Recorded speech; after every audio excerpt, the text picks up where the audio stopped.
My name is Liz Marcucci. I'm the director of the Immigration Project at Volunteers of Legal Service and a member of the Pro Bono and Legal Services Committee here at the City Bar.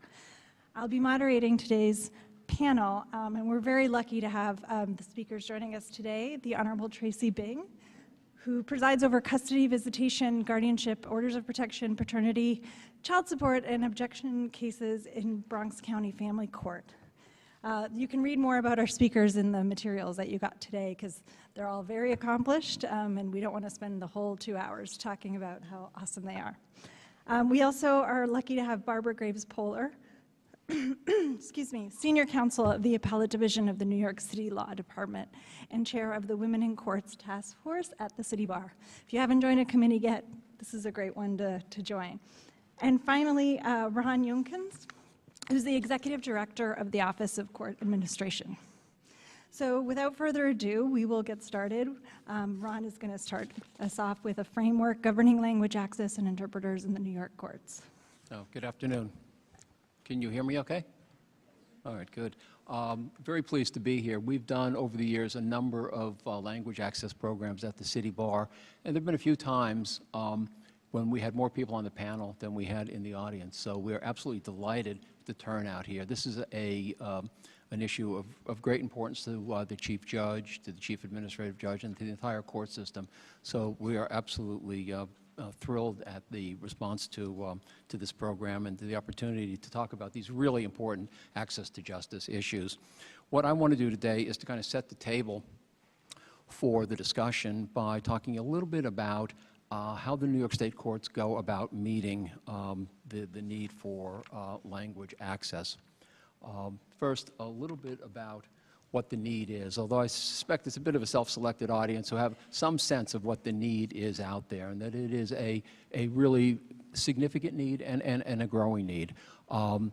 There's a study that indicates that 150 plus different languages are spoken in New York State, and I suspect it is much more on the plus side than the 150. And 5 million New Yorkers speak a language other than English. I'm not one of them, unfortunately. And 2 million New Yorkers are not fluent in English. And again, I suspect all of these numbers might be a little bit low, and that the actual number of people in need of language access assistance is even greater than these numbers would suggest. This is a statewide issue. This is not just a New York City issue. You know, they talk about Queens as kind of the epicenter of language diversity, and that certainly is true. But this is an issue that there's a need for this in every single corner, every county of the state. Every year we provide language access court interpreting services in more than 100 different languages. So far this year, we are up to 117 different languages. Still have a few months to go to add to that tally. The top 10 languages, I think it's the top 12 languages statewide are pretty stable. Spanish is always by far out there ahead of everything else, followed by Mandarin, Russian, Haitian Creole. Toward the bottom of the top 12 list, you know, sometimes Punjabi goes down and Urdu goes up, or Bengali and Korean flip. But this is pretty much the statewide picture of the need for language access assistance in New York on a statewide basis. And these 12 languages account for maybe 75% of the need for language assistance. But that leaves about 100 other languages, which, you know, in a particular case, we might only have maybe one call, you know, one case a year, which we need to provide that language access. But just as important as in any other case, but logistically much more difficult, and it takes a lot more resources and time to meet that need. You know, sometimes the language is toward the bottom, might fall off for a particular year, come back a couple of years later. What we've been noticing over the last couple of years, increasingly language is showing up for the first time. In fact, so far this year, we have had 8 languages that we have never seen before. This slide shows, I think it's 12 or 13 languages that we saw for the first time in 2016 and 2017. when these languages show up for the first time, I guess the first thing we got to do is figure out what this language is. And I have with us today Ann Ryan, former court interpreter, now head of our Office of Language Access, and it often falls to Ann to help figure out kind of what is this language that the person speaks, and then how you go about meeting that need. Ideally what you want is a person fluent in those languages and also fluent in English. And that's not always possible. What happens in some of these kind of emerging languages is that you have to use a two-step process. For example, the Mixteco. We often have to have somebody who goes from Mixteco into Spanish, because you can't find somebody to go from Mixteco into English. And then you have the second part of the relay, often Anne, who would go from Spanish to English, and then back English to Spanish, and then the other interpreter goes from Spanish to Mixteco, and I think next week you have one where it's Quechua, which is the language spoken in the Andes, in Peru, Bolivia, and Ecuador, where, again, we have to do this relay where we have somebody who can go from Quechua to Spanish, and Anne is going to then take the rest of the route from Spanish into English. And you can imagine, the kind of logistical problems. Again, it's a very small percentage of the cases, but again, critically important in those cases, and it takes a lot of time and a lot of effort to provide that language access. But the interesting thing, I think, is the fact that we have these kind of emerging languages and so many new languages showing up, and I suspect that will continue. Another thing that kind of complicates the provision of language services are the regional differences. We talked about the top 12 languages in the state, but every county is different. And in fact, if you look at just the boroughs of New York City, each borough is different. Spanish is at the top probably of every county in the state, but if you look at Queens, the next 4 languages, a lot of Asian languages. You go up to the Bronx, and all of a sudden it's the African languages. You go up to Monroe, which is where Rochester is, and you notice the second most called upon language is American Sign Language. And the reason for that, anybody know? It's the Rochester Institute of Technology that has a world-class division for deaf and hard of hearing students, and many stay in the area. You also notice in Monroe, Somali is the 4th most called upon language. 7 years ago, we had 2 Somali cases. Now we have about 100 a year because of refugees who are settling in that area. So that gives you some overview of the need. Just a couple of words about what the commitment is, what it is that the New York State courts are committed to do.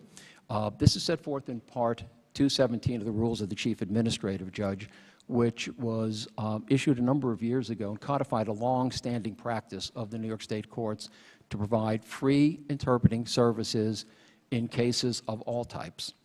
And the services are available to both parties and witnesses, and in family court to the parents and to guardians of a minor party.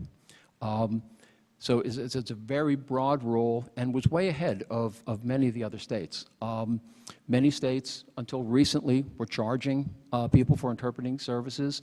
Also, many states did not provide interpreting services in all case types.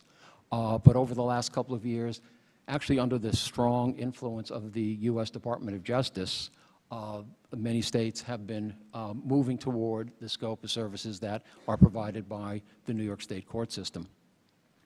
The rule also governs the waiver of a right to a court-appointed interpreter at no cost to the party.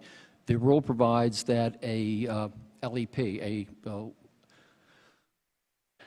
limited English proficiency person, can waive the right to a court-provided interpreter unless the person is a witness with the permission of the court. So it's at the discretion of the court, but an LEP can ask the court for the permission to provide their own interpreter, provided they are not a witness.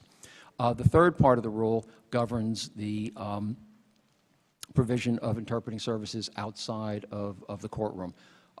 So many of the contacts with the court system happen at clerk's offices and other points outside the court system, so that is a very important part of what we are trying to meet the need on. And this rule does provide that within the availability of court interpreting services, we will provide those services. So that's the need and the commitment. Let me just say a few words about how we go about meeting this need. We have a combination of staff and per diem interpreters, about 300 staff interpreters covering more than 20 languages, and a cadre of 700 per diem interpreters in more than 100 languages.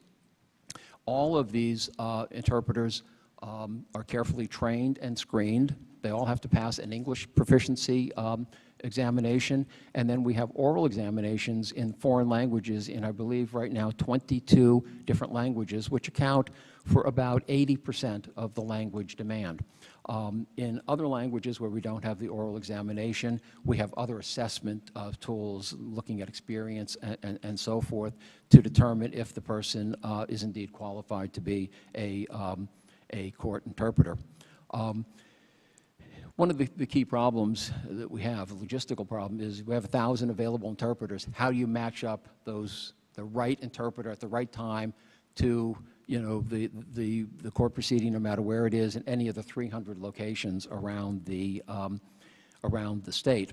One of the things that has been very helpful in this regard, and we've had a significant increase in, is remote interpreting.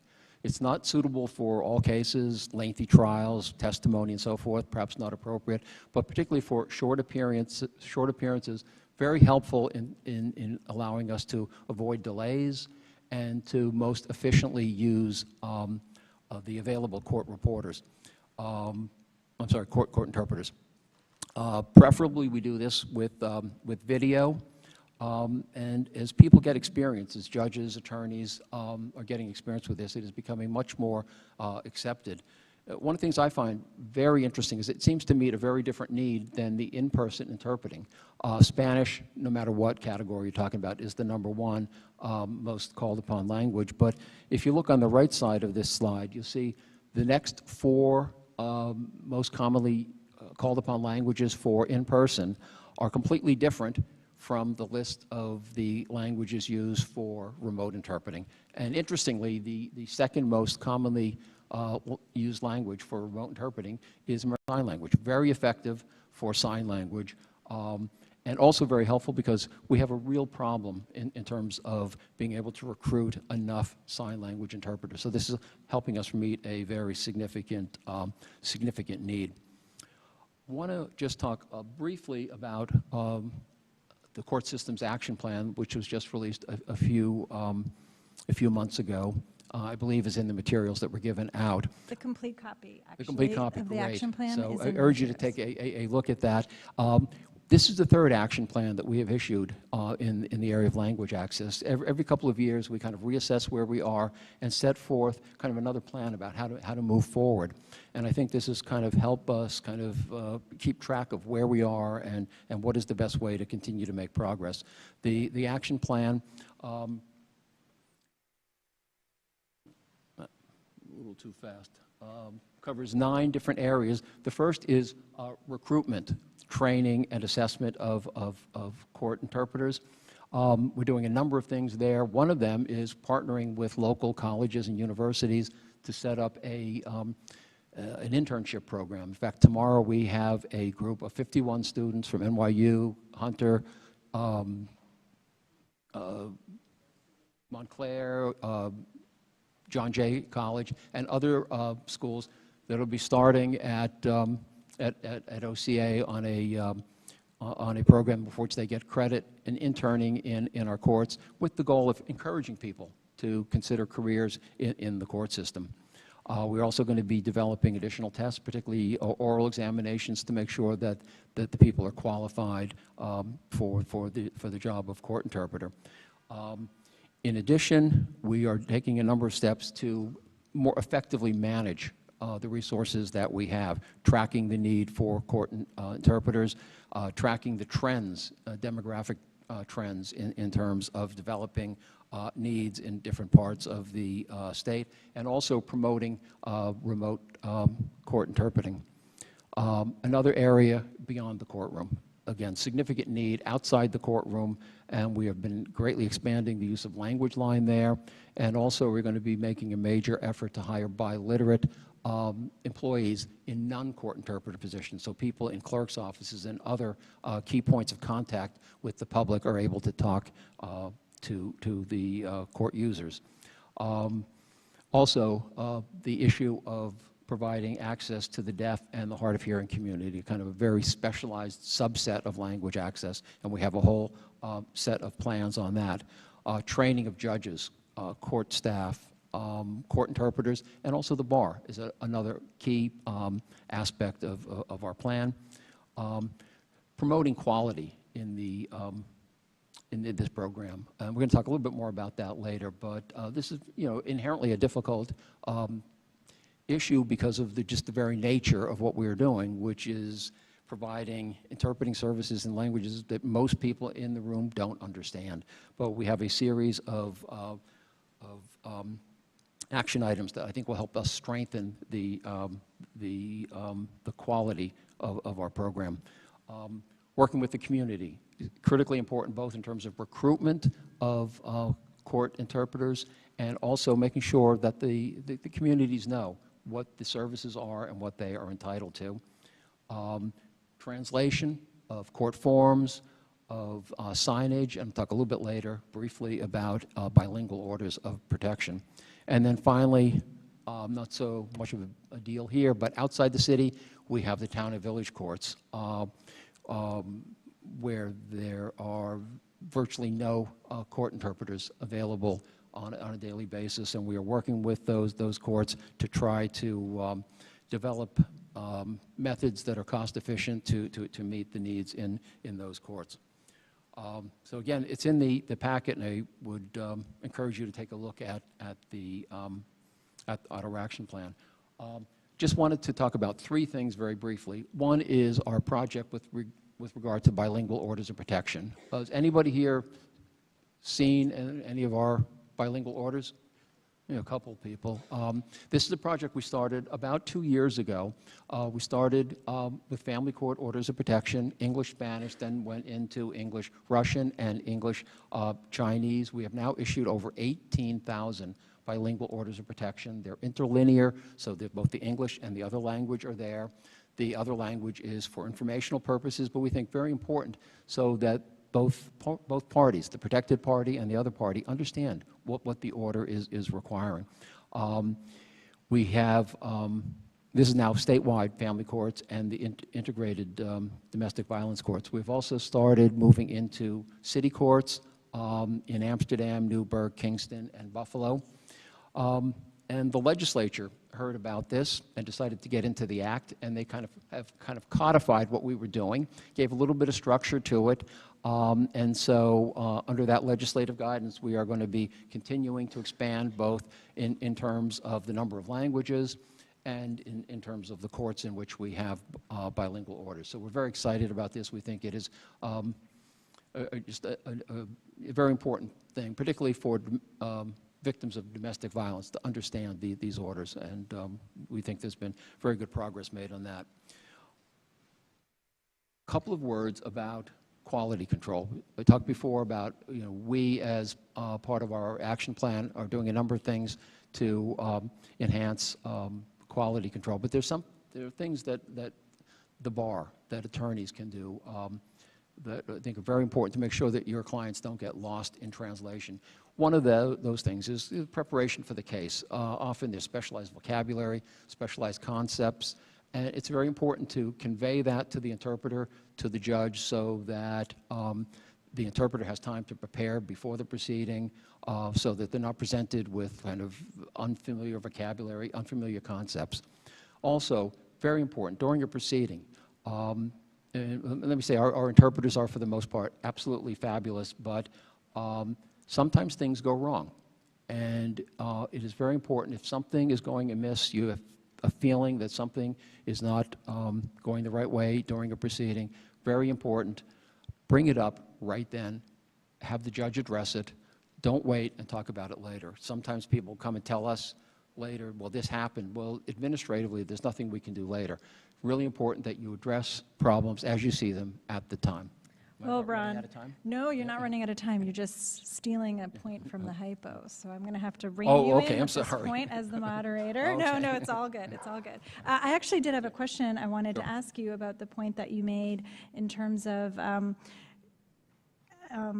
communicating with the interpreter in advance if there's specialized concepts or vocabulary. Could you clarify like a way that would be appropriate for an advocate or an attorney, I should say, to do that? Well, I think there's a couple of ways, and Ann could correct me if I'm wrong, but if you know who the interpreter is, you can convey that directly to the interpreter if there's one already assigned. If not, you would probably do that through the court clerk. Yeah. Great. Or to the judge. Yeah. Okay, terrific. Thank you, Ron. Okay. So we're going to move now and hear from Judge Bing, who's going to talk to us for a little bit about best practices in the courtroom and setting expectations of litigants and interpreters.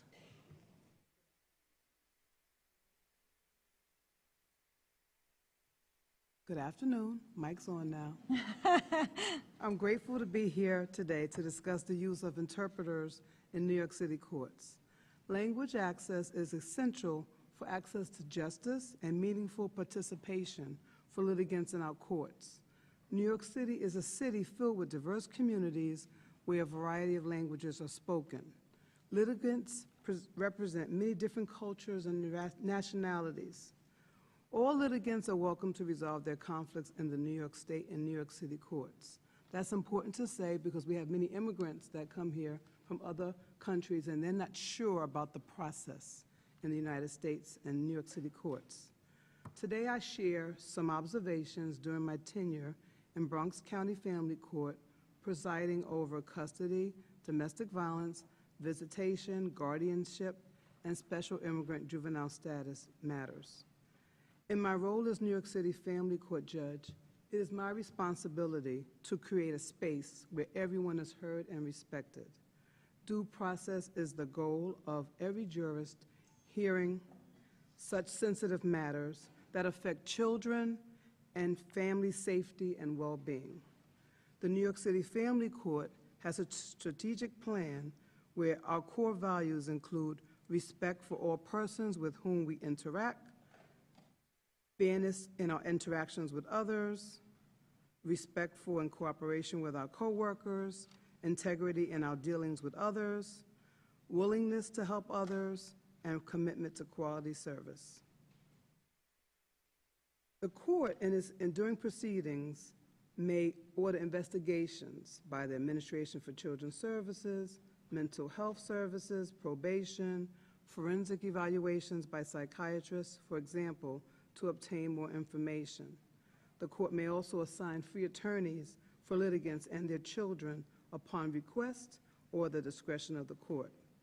Every litigant has a right to meaningfully participate and to understand the proceedings and orders of the court. To that end, as Ron mentioned, we have orders of protection that are bilingual, currently issued in Spanish and English. Often litigants may request interpreters when they file petitions. Some may not. There are some litigants that speak multiple languages and do not request an interpreter. Court staff or myself will ask a litigant if they're not answering the questions during the proceeding, if they understand the question being asked. I often ask litigants, can you repeat back what I'm saying or what the other party's saying? I explain that even if she or he speaks English, because legal terms can be complex, she or he may request an interpreter in the language that they are most comfortable with at no cost and no negative prejudice by the court. The court will then go on to explain how interpreters relay information between the litigant and the party, and that no other conversations will occur inside or outside the court proceedings between the party and the interpreter. Of course, if they're represented by counsel, counsel may communicate with his or her client with the interpreter outside the courtroom. I also inform all litigants that the courtroom is a safe space where all attorneys and litigants are safe from violence. That's important because sometimes if I'm dealing with an order protection case or somebody who's young, a 20-year-old. You never know what kind of trauma people have experienced prior to coming to court. In addition, if they've been victims or survivors of previous crime, or they've been through the foster care system, and they've had negative experiences in the past. I also ensure that all litigants know that they can ask questions during proceedings. And Ron touched on this a little bit. There are different dialects and different languages within a country. For example, in Africa and Mexico, there are many different dialects and languages spoken. Often it's helpful to ask a litigant what languages do they speak, as opposed to making an assumption based on physical characteristics or self-identification of ethnicity. An interpreter may also be available in French, for example, if TWI or WOLF is not available and the litigant speaks both languages. Often, sometimes people may be afraid to ask for an interpreter. They may feel as though they're appearing in a negative light because they can't speak English. And also, we never know what kind of experiences they had at other agencies, for example, USCIS or prison or any other, or public assistance agencies. You never know what happened in the past. Speaking directly to the litigant and making eye contact creates an experience for the litigant where she or he feels confident that the jurist is listening and is receptive to their statements and concerns. Sometimes jurists must instruct the litigants not to have a separate conversation with the interpreter and to allow a slight time lag for the interpretation between the litigant and the jurist. Translation services are often provided as litigants provide international documents, for example, birth certificates, or written and notarized legal documents for a party who has not appeared in court. If a litigant has not provided a translation, the interpreter, upon the court's request, shall translate the document on the record of the proceeding. For more lengthy documents, the document can be translated and the case adjourned in non-emergency cases. Many litigants and most attorneys provide written certified translations with the international or non-English document. The introduction of a non-English document during a hearing without certified translations may lead to delays during trials and should be avoided. Court-assigned attorneys also have access to interpreters during the course of the day for interviews with their clients prior to the case being called. The court inquires to ensure that interpreters are available for witnesses. Attorneys and litigants should inform the court attorney or jurist during pretrial conferences or inform the court attorney or court officer prior to the case being called if an interpreter is necessary. During proceedings in the courtroom, attorneys and litigants can inform the jurist when mistakes in translations of documents or interpretation are made. Corrections to the statement shall be made immediately on the record.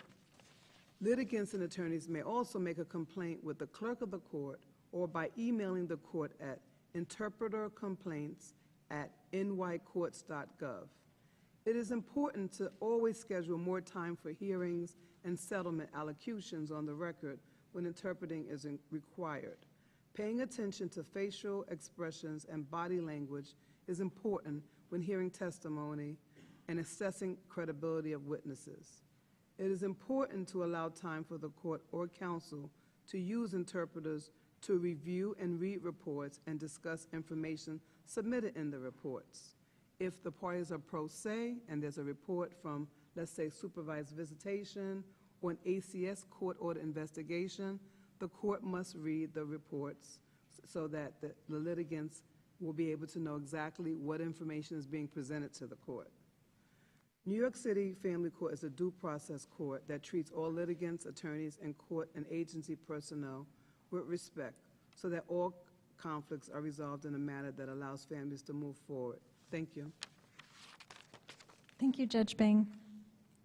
And now we'll turn to Barbara Graves-Polar, who will talk about preparation strategies and some recommendations for the courtroom. So again, thank you for organizing this program. I chair the Women in the Courts Task Force here at the City Bar, and we've been involved in language access issues and worked with the courts for some time. on and also with interpreters. So I'm happy to share some of the knowledge that we've gathered and some of the feedback we've gotten from interpreters as well. So there's so much that we could say about these topics, and it's some of these points have already been made by the other panelists. So I'm going to do three broad things here, hopefully. One, to spend a little bit of time talking about how the use of interpreters impact or connects with the attorney rules for professional conduct. Then we'll go over some practice tips, some of which have already been mentioned. And then I want to share, time permitting, a couple of examples of how these play out in cases. So first, I think you have in your materials copies of a number of the rules, or at least references to the rules. The first one I'll start with is Rule 1.3 on diligence. We all know that attorneys must act with reasonable diligence and promptness in representing a client. And one of our goals in putting together this program is to make sure that attorneys see ensuring language access for their clients as a core element of their diligence. Making sure that at an early stage you know what your client's language needs are is essential. And sometimes that seems like it would be easy to do, but our committee has worked with sign language interpreters, for example, and quite often we default to thinking that all of our deaf clients will communicate best in ASL. That's not necessarily the case. And also, as Judge Bing mentioned, we may think, oh, a client's from Mexico, I'll get a Spanish interpreter, but that might not be the language in which the client is most comfortable, particularly if they have to disclose traumatic or detailed, intimate details of their life. So making sure that you know what the language is, that you communicate with the Office of Language Access early on to make sure that you have the interpreter, that you connect with the judge or the judge's law secretary or clerk to make sure that that interpreter is available is essential. Moving on to Rule 1.4, communication. And practically speaking, that's going to overlap a lot with diligence with respect to how language access connects with the rules of professional conduct. But just focusing on how we can be to make sure that our communication is effective with our clients with limited English proficiency, you may want to develop a practice of following up with a writing. Whenever you've met with the client, you've met and you've used an interpreter, making sure that if you have specific instructions that you've communicated with the client or material you've asked them to gather for you or some explanation that was sensitive, if you follow up with a writing that the client may have some time to, if your client is able to read in the language that you've been working with, of course, but your client can have some more time to sort of look at and process that information, that is often helpful. And one other way that you can make your follow-up writing most useful is to use a readability assessment tool.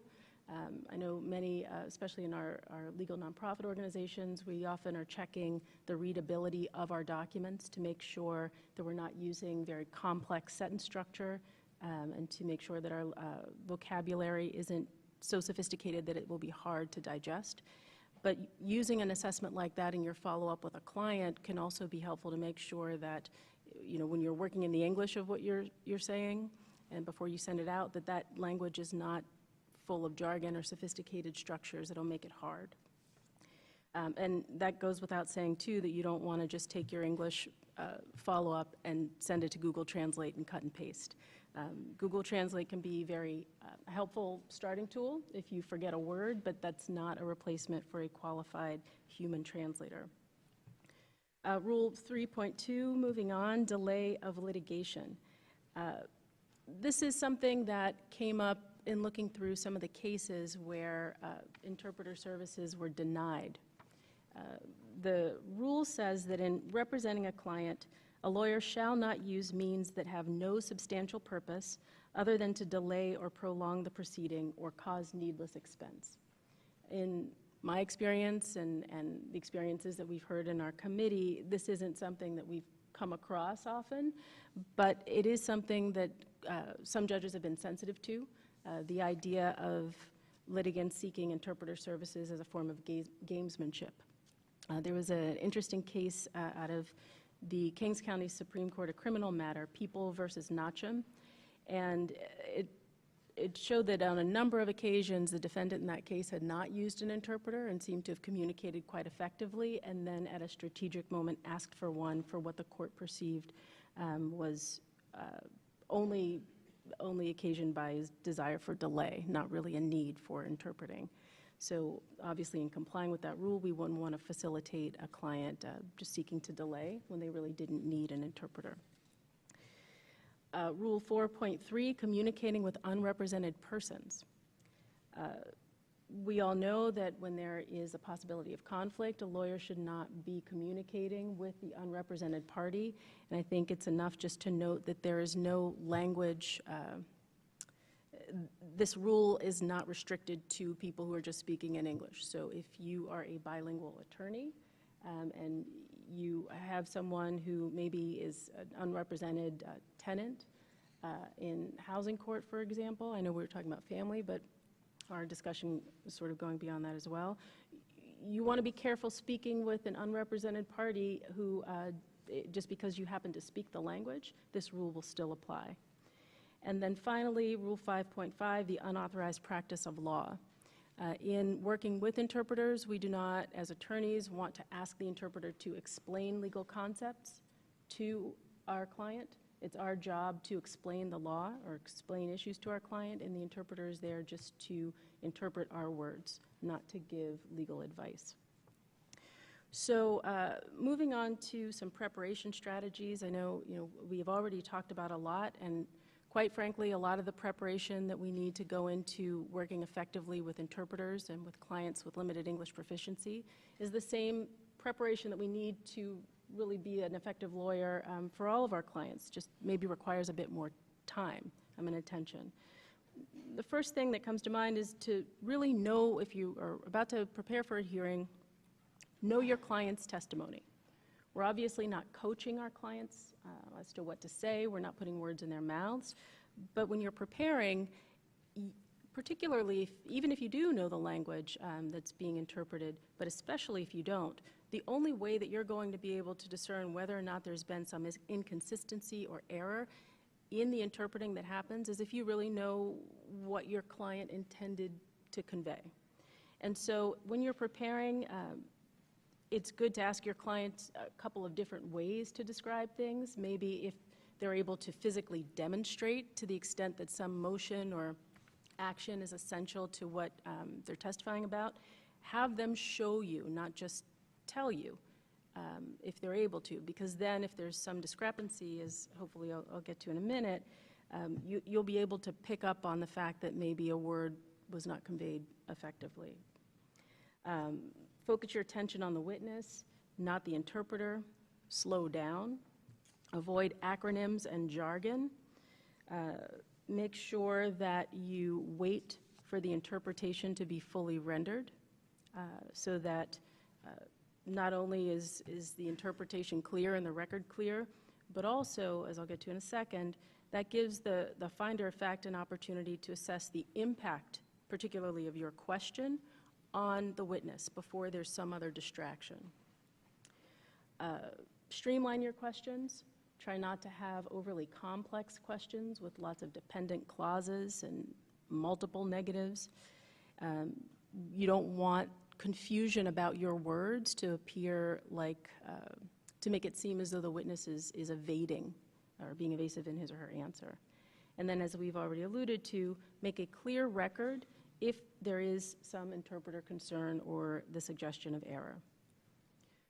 So in the couple of examples I wanted to share, each is a different window into the issue of how language interpreting can impact the perception of a witness's credibility. And Judge Bing mentioned that sometimes litigants may be worried about how they appear for simply asking for an interpreter. But that's a different but somewhat related issue. We know that our clients in using an interpreter shouldn't be seen negatively, but there is the fact that sometimes misunderstandings or difficulties in the interpreting can make their meaning not come across in the best light, or their words not come across effectively. So there's an interesting discussion in a case, the matter of Vinnie Z. It's out of the family court, Kings County Family Court from earlier this spring. And it was a case involving allegations into suspected child abuse and neglect. And the court noted that here, all the interviews happened using a Mandarin interpreter. And the court said that the use of the interpreter in interviewing the children and the respondents had at least two consequences. First, it makes the assessment of credibility somewhat more difficult, since the court was unable to understand their direct testimony in the language used by the parents. Second, some of the words used by the witnesses in Mandarin do not lend themselves to easy or direct translation to English. This is not due to the lack of any skill by the court interpreter, but rather is due to the inherent differences in these two languages. Fortunately, because one of the attorneys for the respondent mother is a Mandarin speaker, he was able to bring this issue to the court's attention. One example was the translation of a word used by the child to describe how his injury occurred. The interpreter initially offered the translation of the word as carelessly, which is not a word in English that children typically used by a 4-year-old child. However, once defense counsel raised the issue, the interpreter clarified that the word does not lend the word is more akin to the phrase without purpose, and that such would be a word for a 4-year-old Mandarin speaker. And subtle issues of word choice and expressions are often key to credibility assessments, not only by courts, but by medical providers and law enforcement. And then the court went on to note that that distinction could have had an impact on the understanding of what actually happened to that child. And so this is an interesting case for the way that the court talks through the issue, but it also notes two really great things that I think that happened here.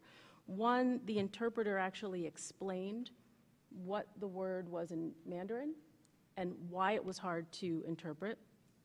And then two, it shows how important it is to have multilingual and culturally competent attorneys involved in the matter. So that's the judge's description of the impact on credibility. How does this actually play out? Because we all know that, practically speaking, if you're representing someone and you feel that there might have been an interpreting error, one, there's so much happening at that time, it's sort of hard to stop the proceeding.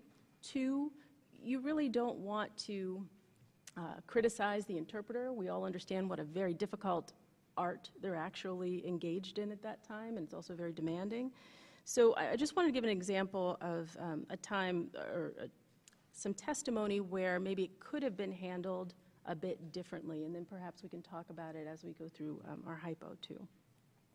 So this is a transcript from a case that involves some allegations of aggravated assault, and the witness was being asked questions about a stabbing.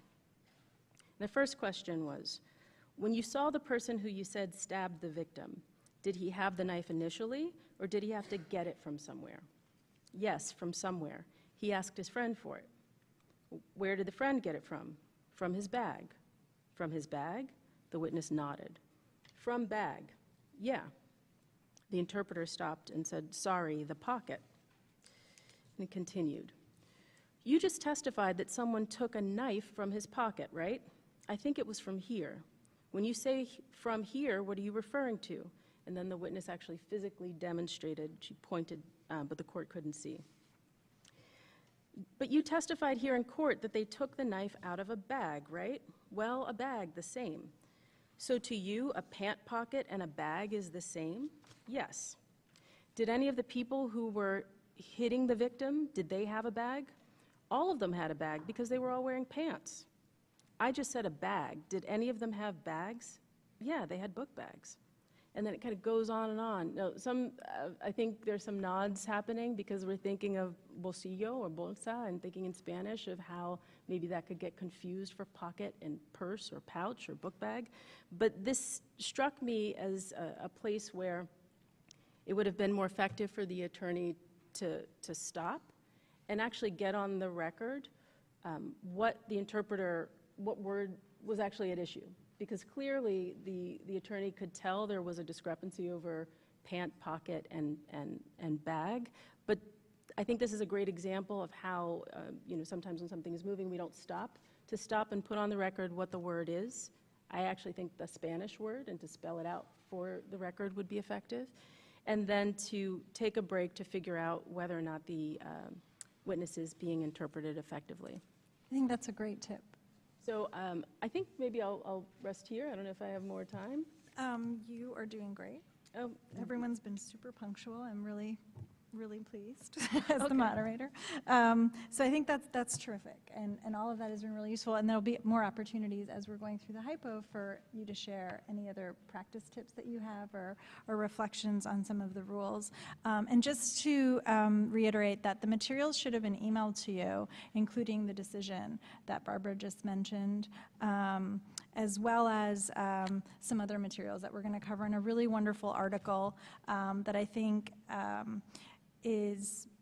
was really illuminating for me as a practitioner by Professor Munir Ahmad, Interpreting Communities, Luring Across Language Difference. It's a little longer than I often have time to read, but with all the subway delays these days, it didn't hurt to have that in my bag. So if you haven't had a chance to look at it before today, I highly encourage you to do so. So I think I just wanted to double check with everyone here. We did not have a chance to include the hypothetical in the initial materials that we emailed, so we had printed copies. Did everyone in the room get a chance to grab that on the way in? I don't know if any of you have had a chance to read it while you're waiting for us to start.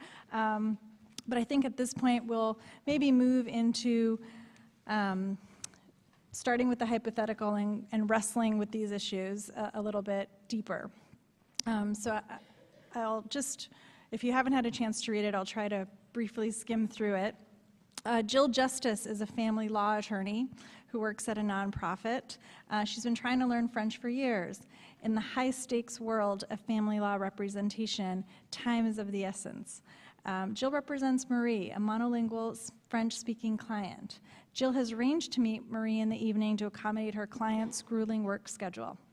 Jill cannot find any support staff to stay late, and thinking of the recent budget cuts they made at her organization, she's hesitant to use telephonic interpretation services that cost $1 or more a minute and sometimes don't have the best reception. She asks her client to bring someone with her to help interpret. Marie brings her sister, who recently moved in with her, to help them prep for the upcoming hearing. So I just wanted to pose this question to the panel or even the audience. How many people think it's appropriate to use family members as interpreters? Show of hands.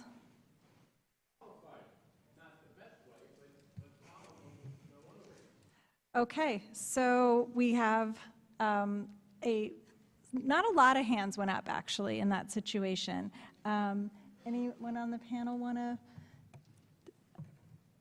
make a comment? I was just going to say that there are obviously some emergency circumstances. I'm thinking about some of our colleagues who maybe went and were doing work out at the airports a couple of months ago, and were working with people who were being detained or sent back. And in those circumstances, that is the absolute best thing that could possibly happen in terms of interpreting. But short of that, when we're talking about substantive issues, particularly here in a family case, where there is a family member who lives in a household that is likely going to be the subject of a court-ordered investigation, I can't imagine that in this scenario it would be appropriate to use that family member for anything other than ministerial kinds of interpreting, where the courthouse is, maybe what time to show up. And I think it's also important to refer you back to the duty of both confidentiality and loyalty as well, and in particular confidentiality, because family relationships can devolve in certain circumstances, and I think it's really important to use someone who's neutral and not in any way potentially part of the proceedings in the future. And so I think it's important to be mindful about if you are in a pinch and you have to use an interpreter, does anyone have any suggestions or best tips on how to utilize family members? I think you just said it should be very, not serious substantive issues that you're working with someone, and I think that is a particularly good point given the complex nature of what you're discussing, and the more, I think it's much more difficult to get your client to reveal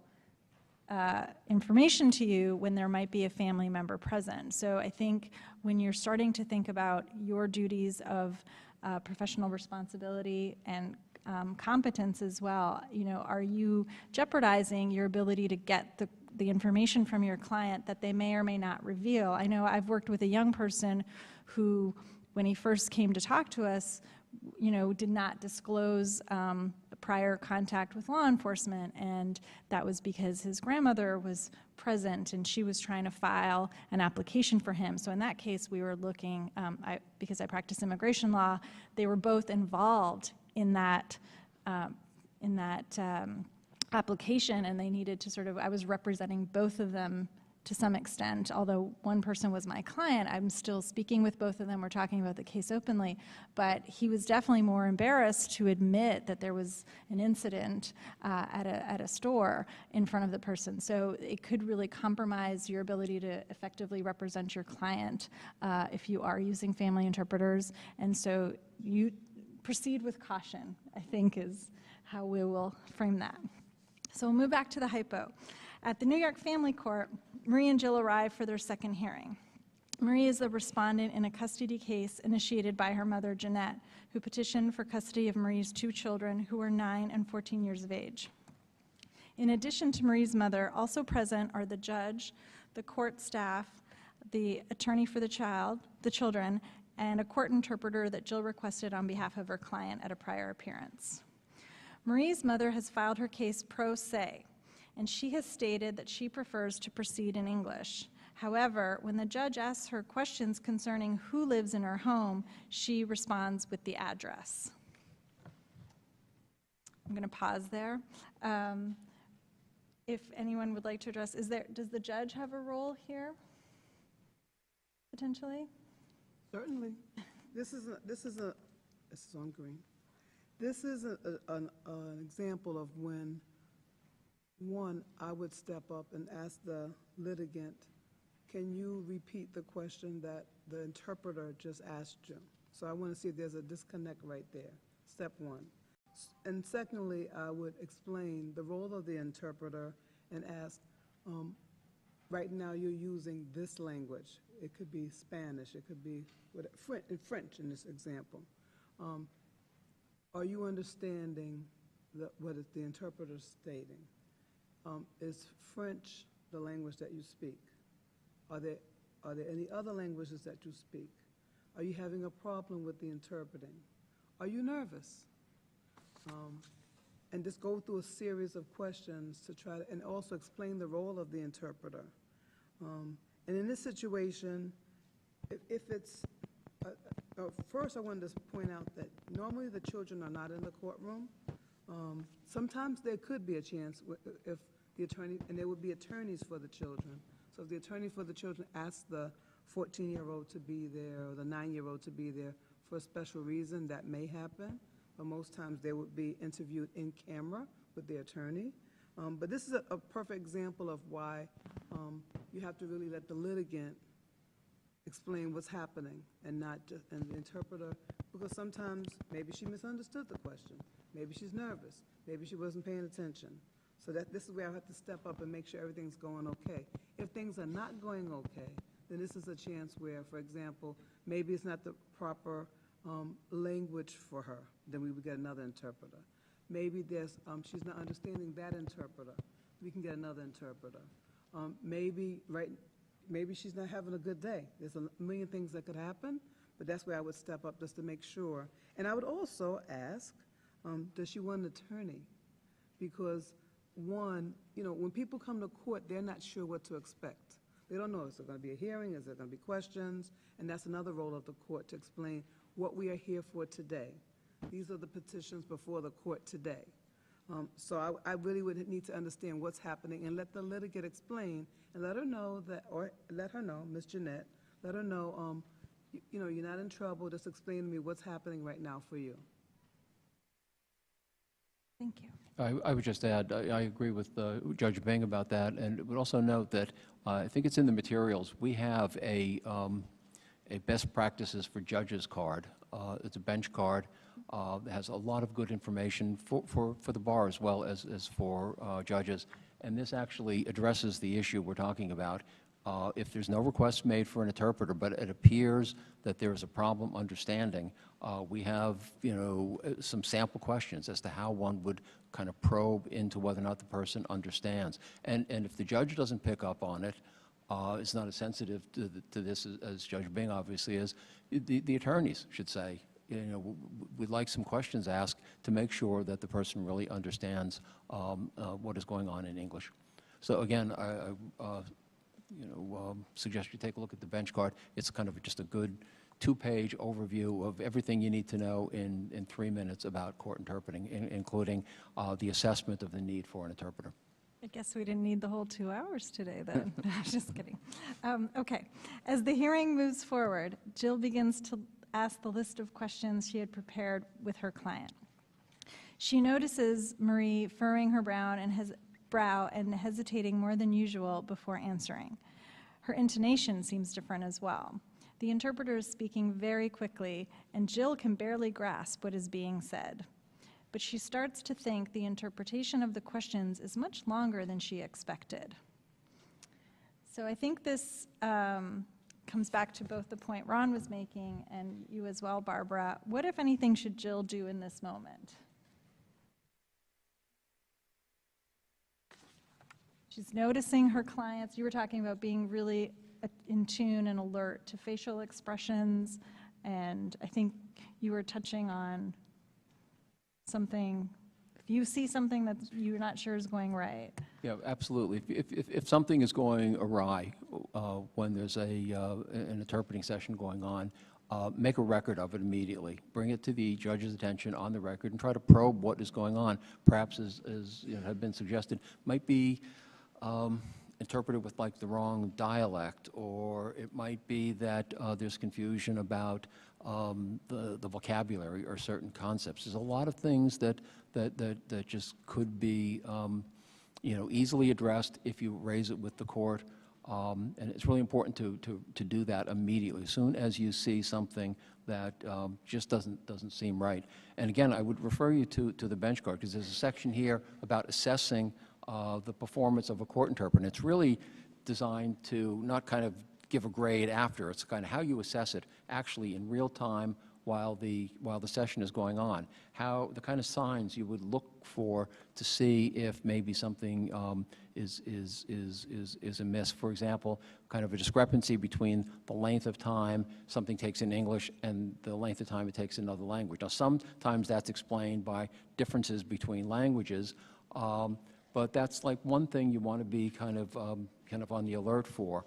Do you see perhaps the interpreter seems to be kind of making gestures and other kind of signals, kind of that might be suggestions about the way to testify? That's the kind of thing, just raise it immediately. So again, there's some guidance here about the kind of things to be looking for, but the key thing is raise it immediately so it can be dealt with by the judge on the record. Once the case is completed and you bring it to the attention of the Office of Language Access, we always want to know if there are problems, particularly if there are problems with respect to, say, the performance of a court interpreter or any ethical problems. We want to know about that, but you really need to deal with it at the time for it to be dealt with in that proceeding. We can deal with it later in terms of maybe a decision to remove a per diem interpreter from our roster, but you really want to deal with it at the time to take care of it in that proceeding. Again, I think somebody said, maybe there's a hesitancy to, not want to, make an accusation or raise an issue about the performance of somebody in the courtroom, but this is such a critical issue that you really have to get over that hesitancy and just raise it at the time. Barbara? Sure. It says here that the client's intonation seems different, and I was wondering if maybe some of the content also seemed different. And then that brought me back to the really excellent approach that Judge Bing mentioned, which is asking the client or the witness to repeat the question that you just heard. Here, if it's your instinct that some of the substance was off and you see that your client's brow is furrowed and maybe the client looks a little distressed, asking And then asking that person to repeat what they just heard and to put that on the record is a really useful strategy. And then at that point, if something then is made clear and seems inconsistent, then you can address it with the judge. But I also am talking before about preparing the client. Should have also mentioned preparing the client to actually work with the interpreter in the court as well. If you've been working with Language Line in your office or maybe working with a bilingual staff member, that's a little bit different than working with the court interpreter.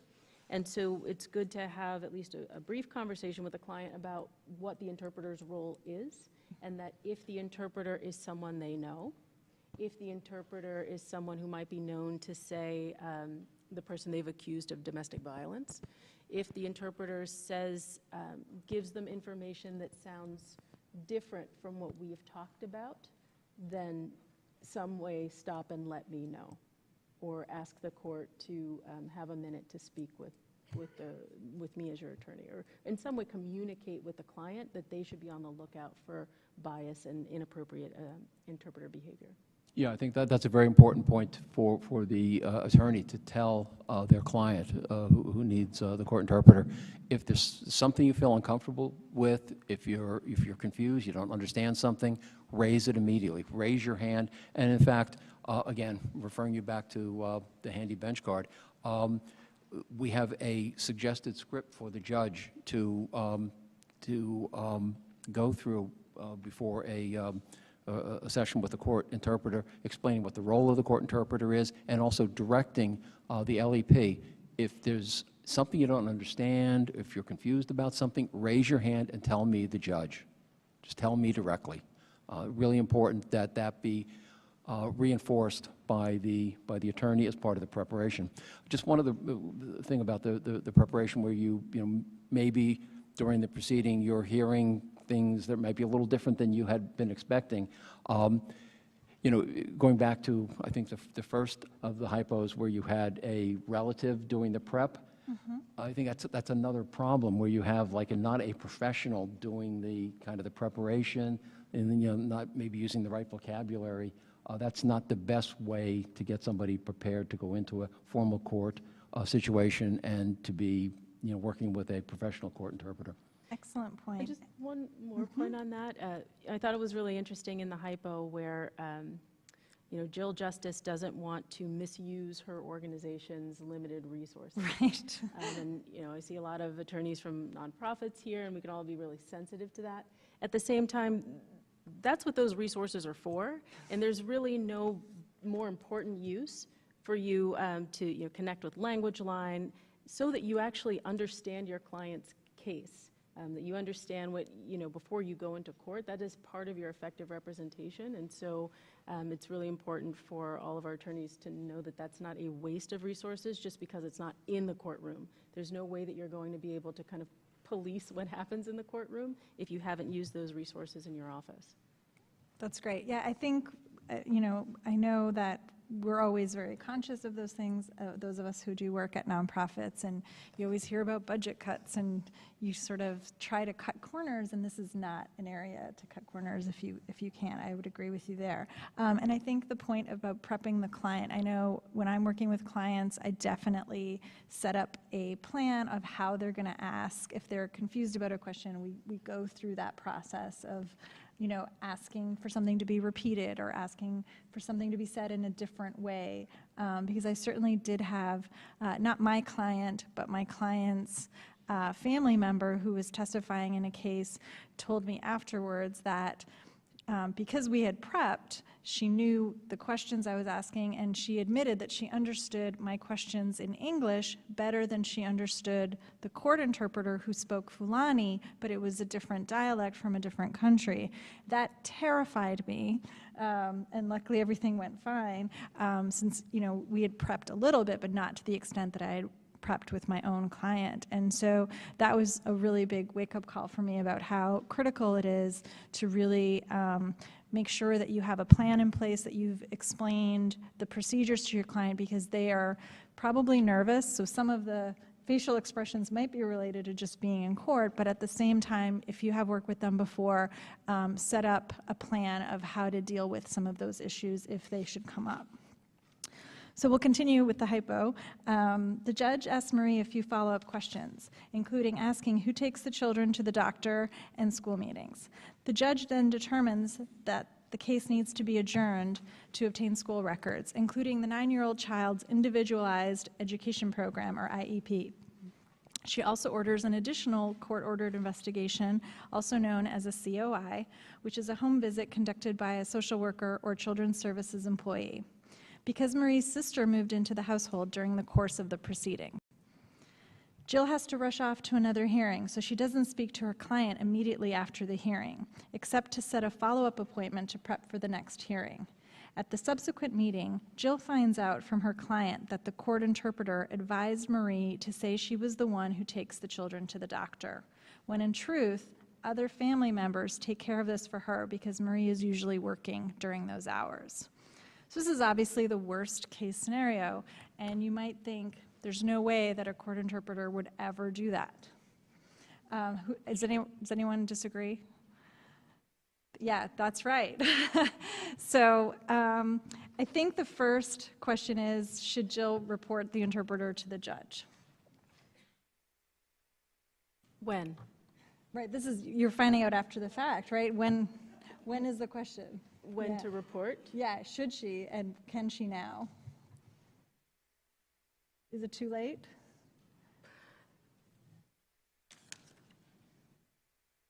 We're long past the moment, right? Yeah, if I were Marie's attorney, I probably wouldn't report that issue right then. I would want to clarify. I call Marie back to kind of clarify her role in caring for the child's medical needs, because even though she said that she takes the child to appointments, the reality is more than likely she is responsible for ensuring that the child is taken to appointments, and so that seems like something that by on redirect you could clarify in the record, that she does not take the child every single time, but she makes sure that the child is taken.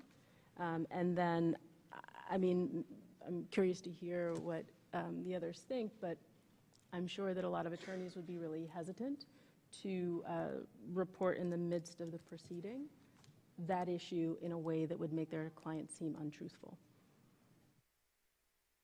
Yeah, that was the trick question. And again, if you want to refer to the materials, there is an advisory opinion that we included where this actually was an issue, and it was written by the Advisory Committee for Judicial Ethics, and published opinion 17.06 on March 15th, 2017.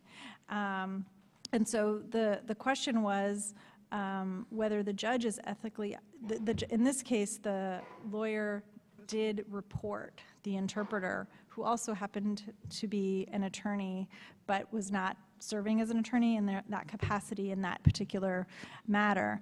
And in that, they did report it after the fact, and so the judge was wondering whether or not this was something they needed to take further action against. And the committee's advisory advisory committee indicated that, given that there's no direct knowledge if this is true, that there's nothing really that they could do after the fact. There was no obligation to do anything in that moment. So I think this goes to reinforce that if you have to set up a plan to do something in the moment, say something at the time. That's how I read that opinion. I don't know if anyone has another. Well, I find that a curious opinion. I mean, the opinion really is, it's an advisory opinion. Right. And to Judge Marlowe's commission, and they're addressing whether or not it would be a violation of the Code of Judicial Conduct not to investigate further. One of the interesting things about the opinion is it was a court interpreter who happened to be an attorney. They kept referring to this person as an attorney, as if that were the operative fact. Right. You know, what is the court's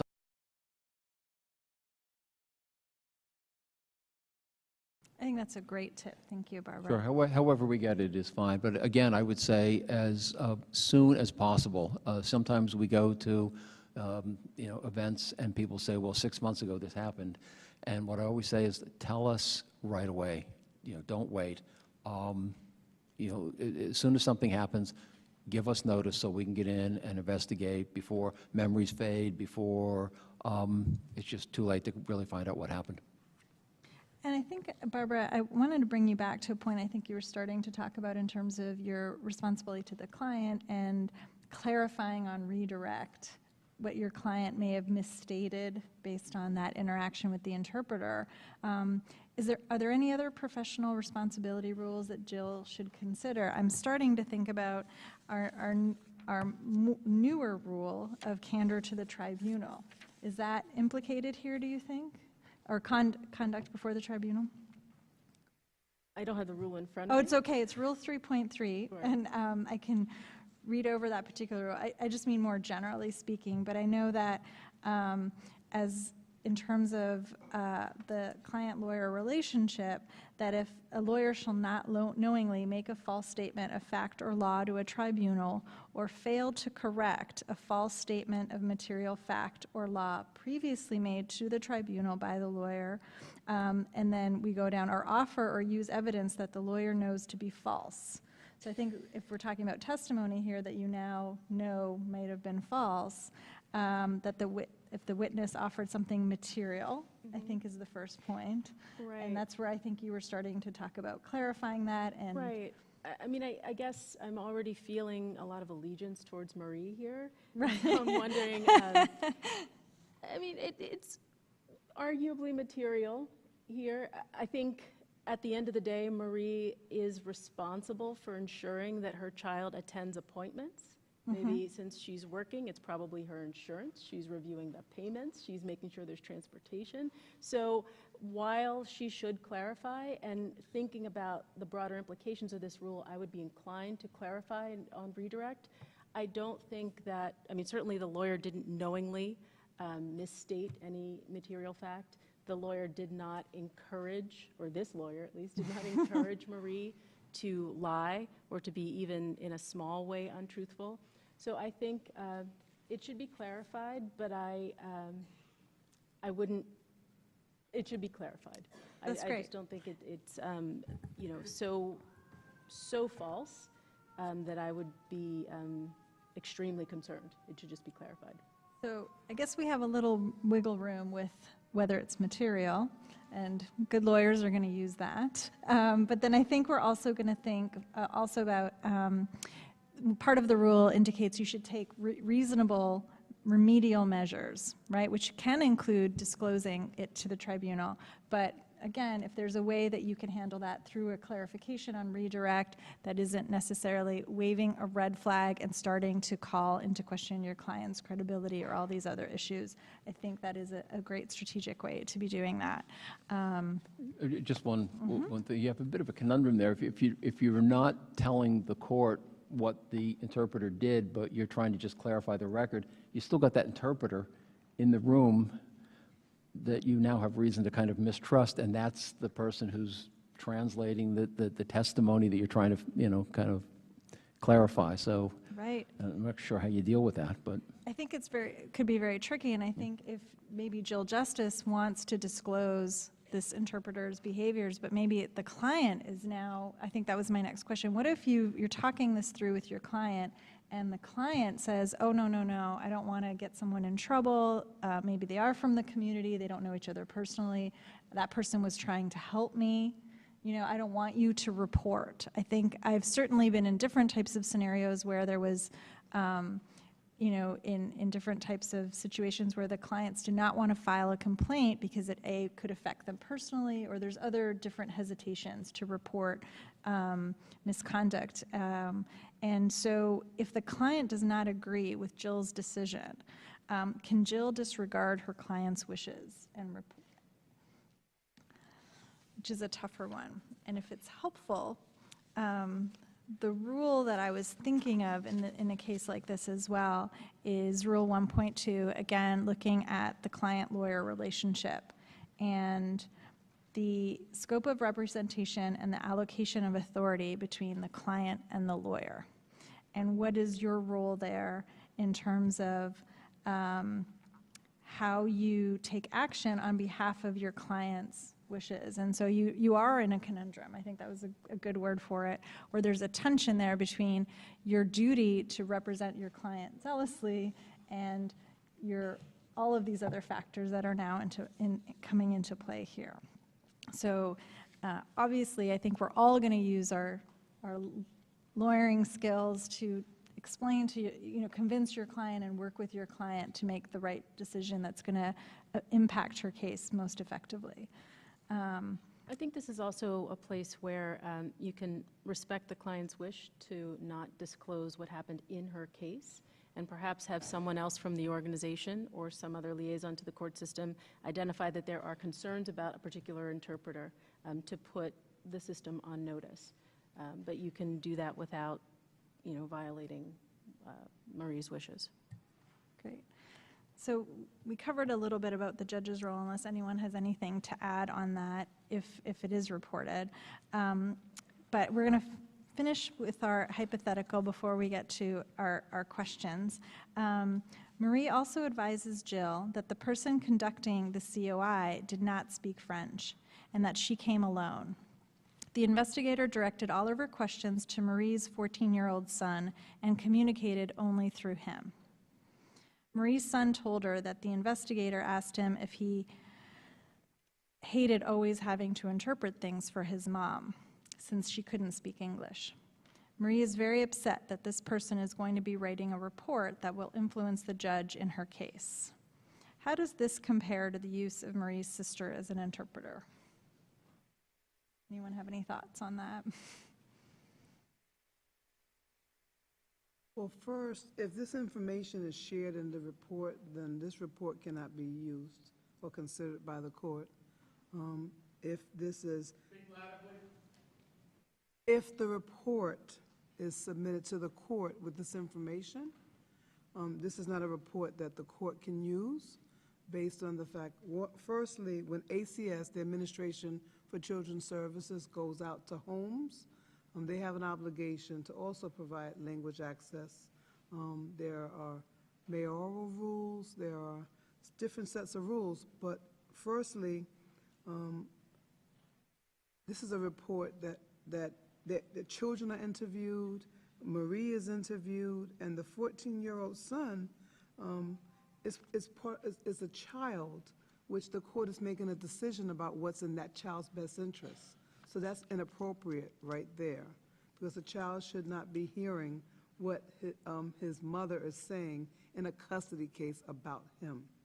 So this information, one, either the attorney for Marie, Jill Justice, will bring this up in the court, or the court, if the attorney, Jill Justice, doesn't bring it up and it's not in the report, the court will never know.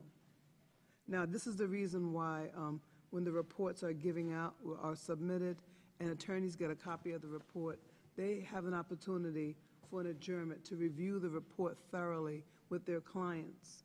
Because one, the reports can be lengthy, they can be 9 to 12 pages, and the attorney has a right to go over all the information that's in there so the client can explain what happened. And if there is a problem, the caseworker can be subpoenaed to come to court, and this report can be done all over again. And this court can be shredded, and no one can even look at this information. But also the child who's 14 years old, he would have an attorney, so his attorney would speak with him to see what happened if it's brought to the court's attention.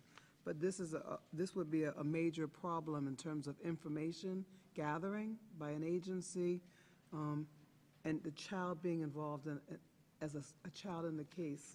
It would be a problem for just the process part. Thank you. And ACS has a language access coordinator, so just as Jill or someone in Jill's organization would be following up with the court system, it would also be useful to follow up with the language access coordinator at ACS about this issue. Great. Okay. So I think we're finishing up with our hypo, and we would like to open the floor to questions. I know there was a couple, I saw some hands. I saw a hand. Did you still have a comment to make from earlier?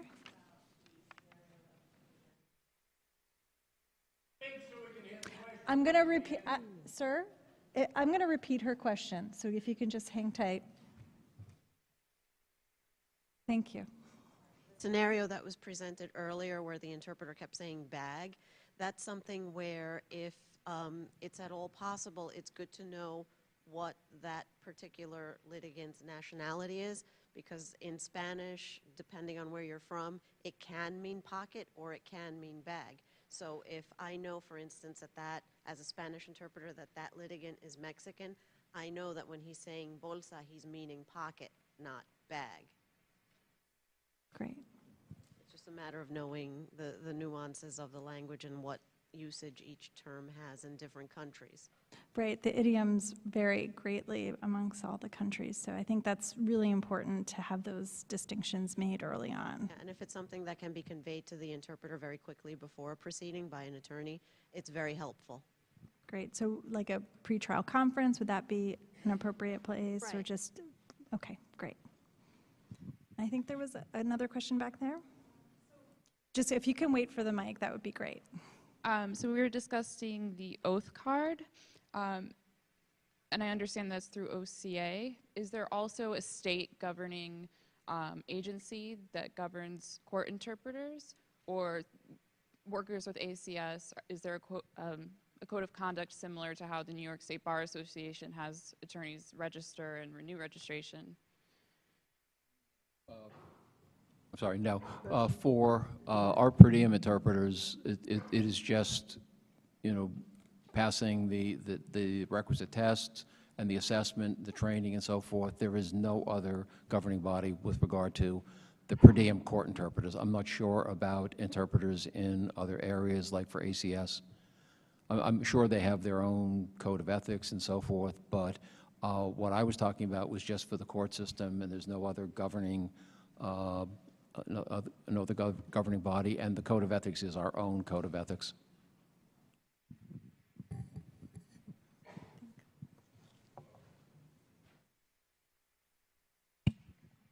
Hi, I just had a question from the hypo that if two litigants or multiple witnesses are in court and all of them share the same foreign language, but one of them wants to use English and doesn't want to use an interpreter, when they're being questioned or when they're testifying, does the interpreter continue to interpret to the other parties, or do the non-English speaking litigants have a right to know what's going on at every point in the trial, or only when they're being questioned personally? At all points in the trial.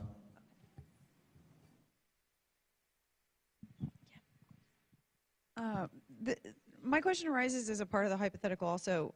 When discussing whether or not Jill should override her client's wishes, would you say that when in conflict, an attorney's first priority should be their duties as an officer to the court and their duties to their client, and then their second priority should be a concern about reporting interpreter behavior to the agency? I don't know if I hope I'm asking my question clearly. If there is a conflict, like as you pointed out, about possibly using someone else, and Jill using someone else in her organization to report an issue with interpreter behavior, if something like that were not practical, were not a practical solution, like for example, if it were very obvious your client would be identified, would the panel state that an attorney should put first the priorities of their duties to their client and possibly even forego the opportunity to report on an interpreter if necessary? That's it. Yeah. I would say that. I don't know if the others will agree with me, but if I my duty is to make sure that if my client needs an order of protection, that's what I'm going to try to achieve. If I'm there working for a client to get damages in a case, that's what I'm there to achieve. And so that would be number one for me. And then I would try to explain to my client why it's important to report. And then potentially, depending on the issue and whether or not it seemed like I could safely, if the client still did not want to report, I would try to see if there was a way to alert the court in an anonymous fashion. And if not, I would have to not report.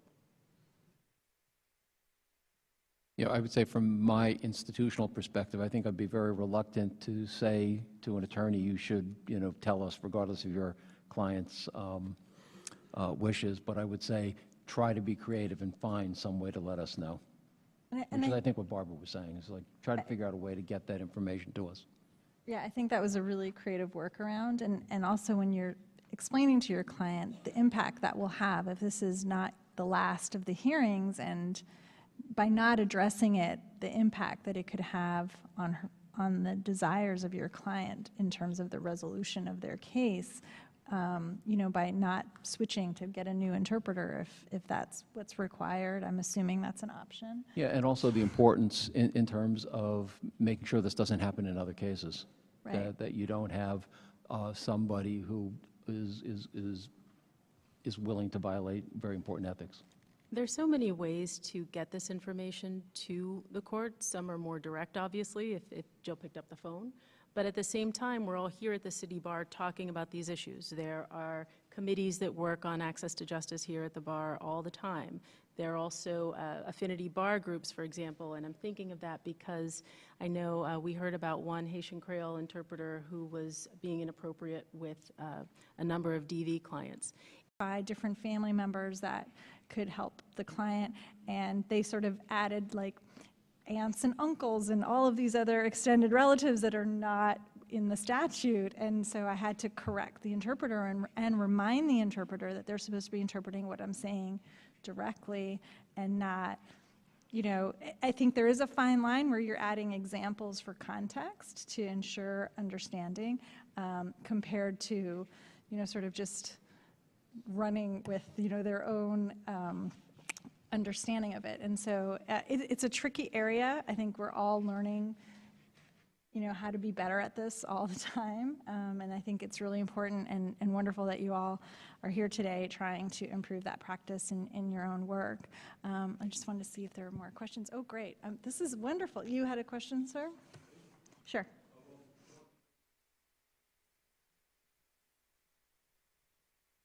Sorry, can you wait for the mic? I'm so sorry. I thought I would be able to hear you because you had a nice booming voice. One that complains about inaudibility, so I should. I'm Frank Lewis, retired special referee at 60 Center Street with about 23 years of presiding over trials with all the problems you mentioned. For one thing, if the witness testifies in English, anyone not speaking English has no right to a simultaneous translation. The interpreter is there for the court and for the witnesses who don't understand English and have to have the questions and answers interpreted. But a number of cases, I wonder if you could comment on this. I speak a little bit of Spanish, not that well, so I can sometimes understand the Spanish interpretation, and there are a good number, sufficient number of judges who are fluent in Spanish and English and maybe other languages. And so when a judge knows the language of the interpreter, and is there any problem with that, including knowing that there may be a mistranslation? And another scene is that when one side of the case knows the language and the other doesn't, one side can protest the accuracy of the translation and the other can't. And all right, I seek your comments on that situation. Who wants the mic back? Grab that. I wasn't sure. So did you want to clarify the question? Just wanted to clarify in terms of the maybe I misunderstood. The right to an interpreter is both to a witness and to a party, even if the party's not just.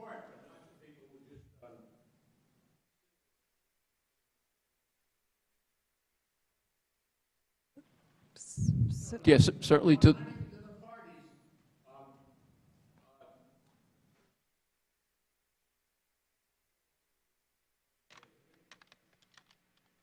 Well, clearly, but, you know, if a party doesn't understand English, the party is entitled to an interpreter, even if the party is not a witness. And that's clear in Rule 217. Okay, at the back? Yes, yes, hi. No. The multilingual judge is not going to be an interpreter, but I guess part of the question was, does it pose a problem? And I would say absolutely not. It's great that we have a lot of multilingual judges, and in a number of the programs that we've had on these issues, it's been the multilingual judges who've really brought rich insights and have been able to help improve language access, and sometimes do catch errors in interpretation or some misunderstandings that maybe a monolingual English-speaking judge would not catch. So it's a great thing we have those judges. Thank you. Thank you. Hi. Thank you so much for addressing this really important issue about access to justice, and access to court itself cannot be there for access to justice matters unless we have interpretations in court system. Other things that's also important is the communication between the client and attorneys, as you were also pointing out. One of the things that I wanted to just ask about is for lower income litigants. A lot of the times they are appointed an attorney, especially within a family law context, in family court context. Is there any kind of compensation that's given to assigned attorneys, 18B attorneys, to also make sure that they use interpreters in contacting and also communicating with their clients? That's a great question, but I don't think I know the answer. I don't think that there is. I don't think that the system provides for additional money for a court interpreter, or for an interpreter. For 18. Yeah. If you could repeat that, that would be terrific. Thank you. For 18B attorneys, it's usually a request through the assigned counsel plan. Assigned counsel plan has a panel of experts, and if someone needs an interpreter to interview their client, what they do is they make the request, and there's, I think it's a 722C that gets signed off on, and that gets paid through assigned counsel as opposed to through the courts. Great. I'm so happy you were sitting right there to answer that question. That is excellent. I'd like to add one thing to that. In addition, on a daily basis, court-assigned counsels are able to request interpreters from the Office of Interpretation in the counties. So that also happens. Thank you, Judge Bing.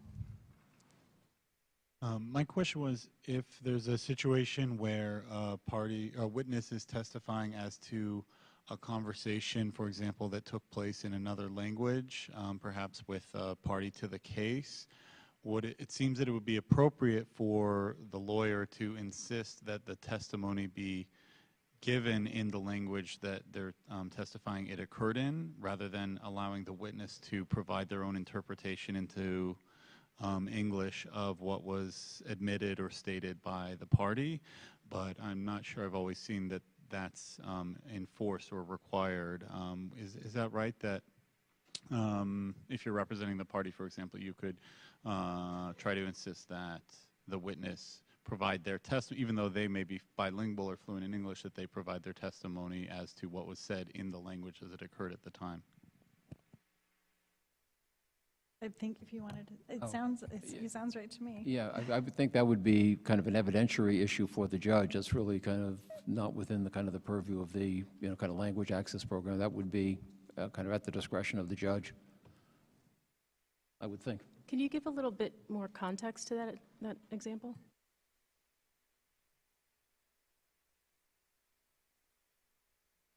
Sure. So I guess I'm thinking, say, in a family court matter, an abuse or neglect matter where there's a police officer or a child protective worker who's bilingual, who's testifying as to a conversation they had with a parent and statements that are allegedly made by the parent, and they're being questioned as to, and then you ask the parent about the topic of, the alleged child abuse, and the parent said, what did you say to them, and then what did they say to you? And they're first instinct, I think, in terms of the party that's offering the testimony is to allow the officer or the witness to testify in English, which necessarily means that they're providing their own interpretation, which they're not qualified to offer.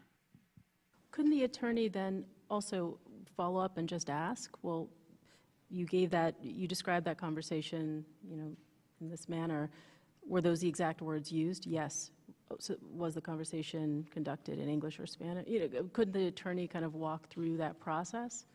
I'm just wondering if you had any example where the court did not allow that to happen, because it seems like that would be the natural way that the individual would start, and then it would be questioned. No, I mean, I think this is definitely, I guess, the approach I would take, and I'm thinking of things I've heard from other colleagues or other, folks' cases where the court may not necessarily be as rigorously enforcing this as we might hope as an advocate for the party, or.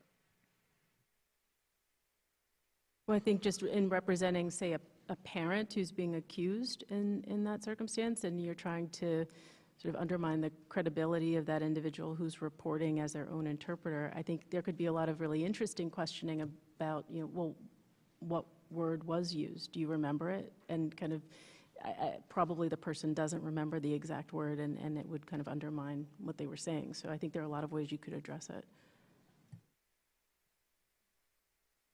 I have a question about something you touched on at the very beginning, which is the right to waive the interpreter being the choice of the party. Are there any specific rules or guidelines that touch on that? It was suggested to me once that if my client waived that right, that would apply to all future proceedings. And that day in particular, it was a status date, it wasn't a trial, it wasn't a formal hearing, and the interpreter was running late, and she was willing to waive her right for that day to try to, kind of proceed given her limited understanding. But it was suggested to me that then that would apply to all future hearings. And so I'm wondering if that was grounded in any rule. No, I have never heard, that stated. Again, the rule talks about this in terms of it has to be at the discretion of the judge. So, and again, that doesn't apply, if the person is a witness. But, what the rule really addresses is a choice to provide your own interpreter rather than to have a court provided interpreter. You're talking about a little different situation where the person says, I don't want to have the case adjourned. Let's just go ahead without the interpreter. I certainly can understand for certain type of, kind of routine appearances, somebody might decide to do that rather than to have to come back in 2 weeks. But I have never heard it suggested that that is a waiver of the right to an interpreter, in the future. And I would think that's that's just wrong as a matter of policy. I've never heard that. We've heard it suggested, but it's not correct. And the Nachum case that I mentioned earlier notes that you can ask for an interpreter at any time. And then also there's a case, I'm not sure if it's in the materials, but the matter of James U. versus Catalina V., it is in the materials.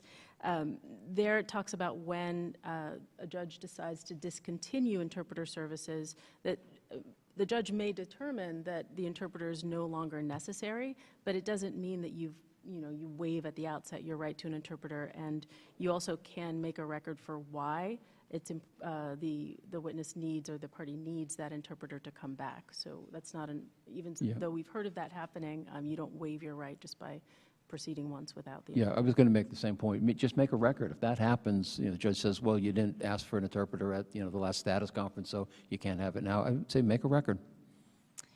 Okay. As stated, I just want to add to that, as stated by my colleagues, it's really the litigant's right to ask for the interpreter.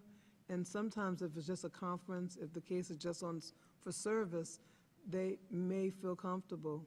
He or she may feel comfortable. But if it's a hearing or a trial, and there's a lot of legal concepts being discussed, very detailed, they certainly have the right to say, I'm going to use the interpreter now. That's access to justice. And the New York City court system is committed to making sure that every litigant can meaningfully participate in every proceeding and understand exactly what's going on. So if we have time for one more question, if there's any left. And I just want to remind everyone that there's a few people ducking out now that we're close to the end, that you want to get your CLE credit, you have to sign out. So I was told by the City Bar to make sure I made that announcement. So we'll have time for one more question. Yep, over here.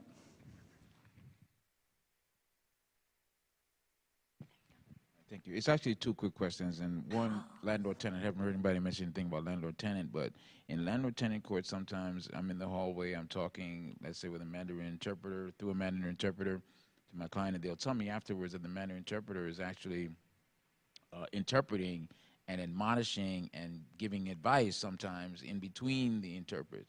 I've never kind of known how to figure how to handle that, and some of these interpreters have been in court forever. Maybe they know a few things. So I would like to know what's the best way of approaching that in terms of a complaint or some sort of addressment. That's in landlord-tenant court. That's the first question. It's happened most in New York County, but it can happen in any borough. Okay. So the response to how to handle that is to report it to the supervisor of the court that that's happening. In this situation, it's in landlord-tenant court, New York County, let's say, where I've seen it probably happen more often. And then I have one other quick question. Let's say I have a client, and that client, I need to talk to that client by phone. I don't have an interpreter, Spanish-speaking client. Can I contact one of those interpretation services, or is there any access that I can have a telephonic interpretation? Once I call my client, maybe have a three-way or something like that? Is there anything that works for someone who's a private practitioner like myself? I mean, there are paid telephonic interpretation services that I would suggest you invest in those situations, absolutely. I don't have it to recommend in this moment. Right, but again, it's not anything the court gets involved in. I think that would be, I mean, you have to determine, it's your responsibility to determine under the ethical rule of competence if, you know what I mean, that you're going to be able to get enough information using the interpreter to effectively represent your client. So, but certainly using a language line is something that's commonly done. And also the cost is very minimal. It's per minute, and it's a very minimal cost. And I don't think, at least under our contract with Language Line, I don't think there's like a minimum, right? It's purely per minute. Yeah. So it's not like $10 plus whatever per minute. It is just a per minute call. It's fairly de minimis. So thank you all very much for coming today. We really appreciate it. Thank you to the panelists. It was really lovely working with all of you on this panel. Thank you.